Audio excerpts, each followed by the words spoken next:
આનું route system હશે fibrous અને આનું સીટ સિસ્ટમ હશે મોનોકોટ સી. આ રેટિક્યુલેટ વેનેશન તો આ વેવી વિન્સ હશે અને આનું રૂટ હશે ટેપ રૂટ અને આનું સીટ સિસ્ટમ હશે ડાયકોટ સી.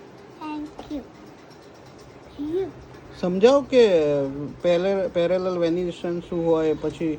પેરેલલ વેનેશન જેની લીફની જે વેન્સ હોય એ સ્ટ્રેટ હોય અને એનું રૂટ સિસ્ટમ એક મેઇન રૂટ ના હોય, બધા અલગ અલગ રૂટ હોય, સ્પ્રેડ થતા હોય. સ્પ્રેડ થતા હોય. ઓકે. અને રેટિક્યુલેટ વેનેશન જેની વેન્સ વેવી હોય, આમ વી Okay. શેપની, અને Okay. એનું રૂટ સિસ્ટમ સ્ટ્રેટ હોય, સ્ટ્રેટ હોય, ડીપ જતું હોય. એક બ્રાન્ચ હોય, હમ. ના એક રૂટ હોય, આજુબાજુ બ્રાન્ચીસ હોય, અને સીડ્સ કોટિલિડન ના તો આ બંનેમાં ફરક શું? આ બંનેમાં ફરક શું રૂટમાં? રૂટમાં આ રૂટ ફેલાયેલું હોય અને એક રૂટ નહીં હોતી, એના બ્રાન્ચીસ બહુ બધી બ્રાન્ચીસ હોય. હા રૂટ્સ હોય બહુ બધી. હમ. અને ટેપ રૂટમાં એક મેઇન રૂટ હોય ને આજુબાજુ બ્રાન્ચીસ હોય. ઓકે. આ કયો સબ્જેક્ટ છે?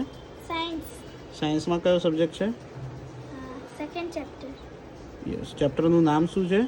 Diversity and living things. Okay. મતલબ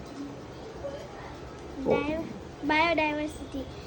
બાયોડાયવર્સિટી એટલે existence of plants and animals in a particular region, found in a particular region. Okay, good.